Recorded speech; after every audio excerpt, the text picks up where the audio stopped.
वही अगली खबर कवर्धा से है, जहां पर जिले के राइस मिल एसोसिएशन ने सीएमआर नीतियों का विरोध करते हुए कलेक्टर को ज्ञापन सौंपा है।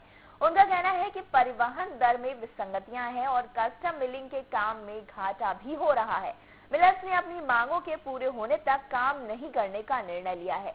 जिले के सभी राइस मिलर एक मत होकर शासन नीतियों का विरोध कर रहे हैं और इसी वजह से इस साल धान खरीदी मुश्किलों में पड़ती नजर आ रही है।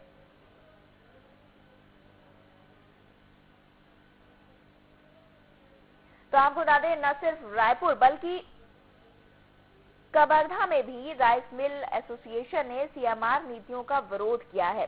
कलेक्टर को उन्होंने ज्ञापन भी सौंपा है। उनका कहना है कि परिवहन दर में विसंगतियां हैं। जिस तरह से मिलिंग का जो सामान होता है वो लाया जाता है, वो परिवहन दर में उन्हें विसंगतियां नजर आ रही हैं। तो इस खबर पर ज्यादा जानकारी के लिए हमारे संवाददाता संतोष भारद्वाज हमारे साथ जुड़ चुके हैं। जी संतोष, अगर हम राइस मिलर्स एसोसिएशन की बात करें, जो तमाम राइस मिलर्स हैं उनकी बात करें, तो ये काफी आक्रोशित है। इनका कहना है कि जो अधिकारी हैं वो मंडियों को गुमराह कर रहे हैं और जिस तरह से परिवहन दर की हम बात करें, उनका कहना है कि उसमें भी विसंगतियां हैं और इसकी वजह से वो काफी आक्रोशित हैं। क्या कुछ हाल है वहाँ का? जी, बताना चाहूंगा मनीषा, यहाँ के बस सीएमआर नीति वर्ष 2017 में जो शासन के द्वारा नीति लागू की गई थी, उसको लेकर के जो राइस मिलर्स हैं उनमें कहीं न कहीं विरोधाभास है। जिला राइस मिल एसोसिएशन के तत्वाधान में आज जिला कलेक्टर के कार्यालय पहुंचे, जहां पर काली पट्टी बांध करके उन्होंने विरोध प्रदर्शन किया।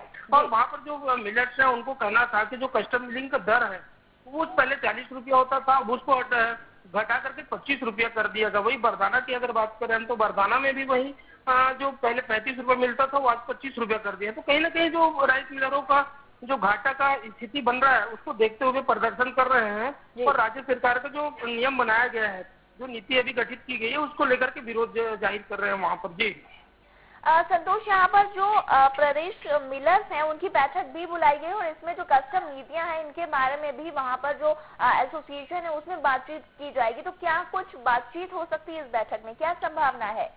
जी, निश्चित रूप से जो राइस मिलर्स है उनका जो 10 नवंबर तक के टाइम दिया है, 10 नवंबर तक की अगर उनकी बात अगर नहीं मानी जाती है तो कहीं न कहीं अनिश्चितकालीन हड़ताल की बात भी कही जा रही है वहाँ पर। और जो तमाम तरह के जो एसोसिएशन है उनकी बैठक हुई थी, बैठक में भी तमाम जो चर्चाएं होनी थी वो चर्चा की गई। उसके बाद में अगर सरकार अगर उनकी बात नहीं मानती है तो जो हड़ताल पर चले जाएंगे, तो कहीं न कहीं जो धान खरीदी इस वर्ष का फीका पड़ने वाला है।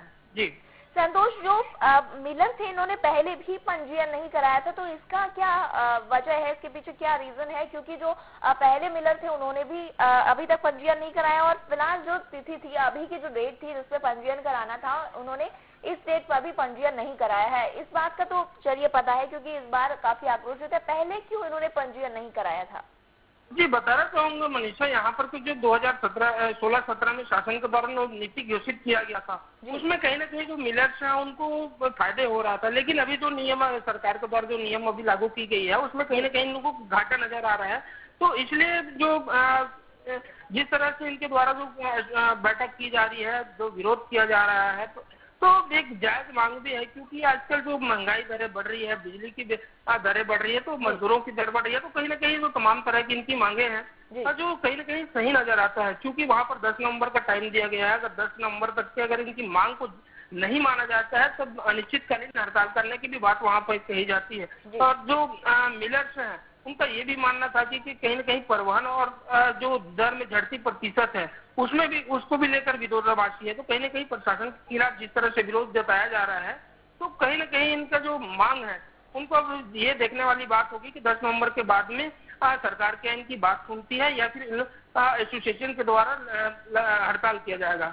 जी संतोष, जो मिलर एसोसिएशन है इन्होंने मुख्यमंत्री रमन सिंह से भी मुलाकात की है, जो खाद्य मंत्री पुन्नूलाल मोहले हैं उनसे भी उन्होंने मुलाकात की है और अपनी समस्या रखने की कोशिश की है। तो क्या आपको लगता है जिस तरह से मुख्यमंत्री से बात की गई है, खाद्य मंत्री से बात की गई है, तो ये जो पूरी प्रॉब्लम है, ये जो पूरी समस्या है, क्या इसका निस्तारण हो सकता है, क्या कुछ इसका रिजल्ट निकल सकता है इस बैठक का?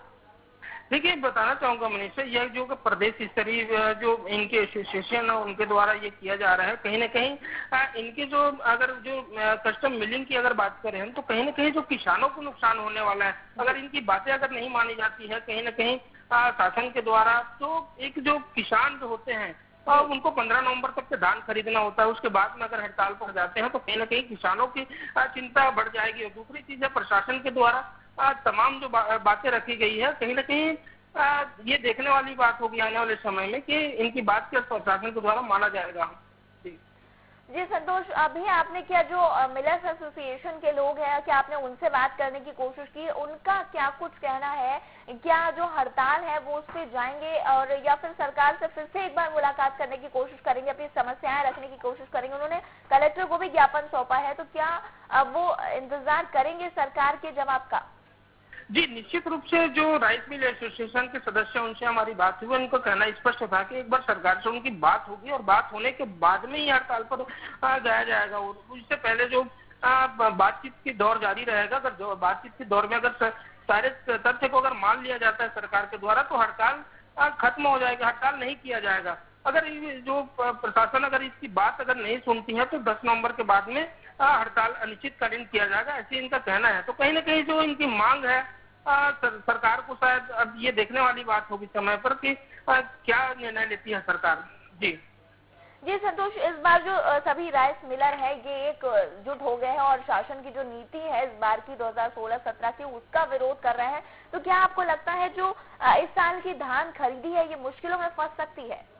निश्चित रूप से मनीषा, इस साल की जो धान खरीदी है वो फीका पड़ने वाला है, क्योंकि यहाँ पर जो एसोसिएशन है राइस मिल को जो छत्तीसगढ़ स्तर पर इनका विरोध जता रहे हैं। शासन की जो नीति है उनके द्वारा जो कई तरह के जो खर्च बढ़ने के, कस्टम मिलिंग दर में और वही परिवहन में कई तरह की जो बातें जो सामने आ रही है, तो कहीं ना कहीं जो परेशानी होगी वो धान खरीदी में किसानों को सबसे ज्यादा नुकसान होने वाला है। क्योंकि यहाँ पर इनकी हड़ताल जो होने से कहीं ना कहीं जो जिले भर के, अगर प्रदेश भर की बात करें तो कहीं ना कहीं नुकसान किसानों को भी होना है। तो इस तरह से जो देखने वाली बात होगी आने वाले समय में कि इनकी बात कहाँ तक के पहुंचती है और कब तक के हड़ताल पर जाते हैं, इनकी बात अगर नहीं मानी जाती है तो। जी संतोष, आप हमारे साथ जुड़े, जानकारी के लिए आपका बहुत बहुत धन्यवाद। तो कबरता से हमारे संवाददाता संतोष भारद्वाज हमारे साथ जुड़े हुए थे, जिन्होंने बताया कि किस तरह से कबीरधाम के भी जो राइस मिलर्स हैं उनमें भी काफी आक्रोश है। उनका ये कहना है कि जो परिवहन दर है उसमें विसंगतियां हैं और कस्टम मिलिंग के काम में भी घाटा हो रहा है। और जिस तरह से सरकार की नई नीति आई है वो यहाँ पर भी जो राइस मिलर्स है उनको नुकसान पहुंचा रही है।